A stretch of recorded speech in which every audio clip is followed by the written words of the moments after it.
Doctor చిన్న కుమార్తెనండి. నా పేరు జ్యోత్స్న. మేము విజయవాడలో ఉంటాము. విజయవాడ గురించి మీరందరూ వినే ఉంటారు. అసలు చాలా ప్రమాదకరమైన సిచ్యువేషన్ నుంచి మేము బయటకు వచ్చాము. కానీ దేవుని కృప వల్ల మిమ్మల్ని దేవుడు చాలా బయటికి తీసుకొని వచ్చేసాడు. అయితే మేము ఉన్న ప్రదేశంలో అసలు కనీసం మంచినీళ్ళు కూడా మాకు దొరకలేని పరిస్థితి అన్నమాట. మా వెనక ఆ బజార్కి వస్తుంది, మా పక్కన బజార్కి వస్తుంది, మా ముందు వెళ్తుంది.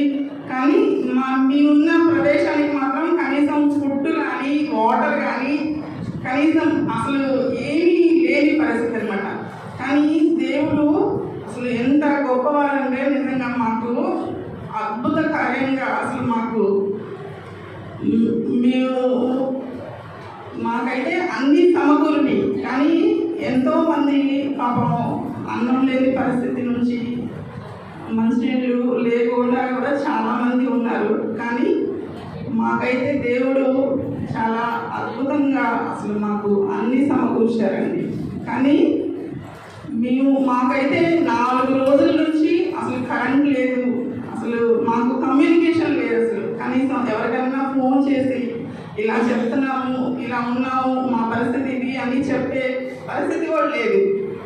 కానీ ఒకే ఒక రోజు ఆదివారం నాడు పొద్దున్నే అమ్మ వాళ్ళు అలా ఊరికి వచ్చారు. ఆటో ఎక్కించి మేము అలా పైకి వచ్చాము. ఒకే ఒక గంట అంతే. ఇక మేము బయటకు వచ్చి చూసేటప్పటికి మోకాళ్ళలోతు నీళ్ళు వచ్చేసినాయి. అసలు ఇక మనిషి మునిగిపోయే పరిస్థితి అన్నమాట. అసలు అలాంటి పరిస్థితి నుంచి మేము 4 రోజులు ఉన్నాము.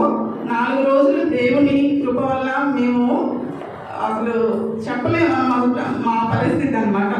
అలాంటి పరిస్థితి అన్నమాట. కానీ 4వ రోజు రాత్రికి 12 గంటలకల్లా మేము ఇంటికి వచ్చేసాం, ఇక్కడికి చీరాల. అయితే మాకు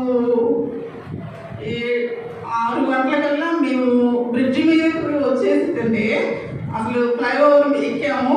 అసలు అక్కడ మేము అసలు ఎక్స్పెక్ట్ చేయలేదన్నమాట. అసలు ఆ దారంతా నీళ్ళే.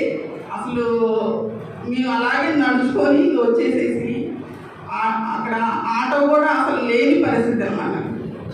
మేము అలా నడుచుకొని వచ్చేస్తా ఉంటే మా ఎదురుగా ఆటో అలా నిలబడింది. మేము అప్పుడు ఊపిరి పీల్చుకొని గబగబా ఆటో ఎక్కి అతను కూడా చాలా మంచి అతను. ఆటో ఎక్కేసి అలా వచ్చేసాము. అక్కడికి వచ్చిన తర్వాత మేము ఛార్జింగ్లు పెట్టుకొని అప్పుడు ఫోన్ చేస్తే డాడీ అన్నారు, అమ్మ వెంటనే మీరు ట్రైన్ కూడా వద్దు, కారు మాట్లాడుకొని వచ్చేసేయండి ఇంకా అనేటప్పటికీ మేము ఇంకా మాట్లాడుకొని గబగబా ఫోన్ చేసుకొని క్యాబ్కి వచ్చేసామండి. 12 అయిందండి మేము వచ్చేటప్పటికి. అయితే మా కోసం కాకుండా మా విజయవాడ కోసం కూడా మీరందరూ ప్రార్థన చేయండి. ఈ చిన్న సాక్ష్యాన్ని దేవుడు దీవించుగాక. ఆమేన్.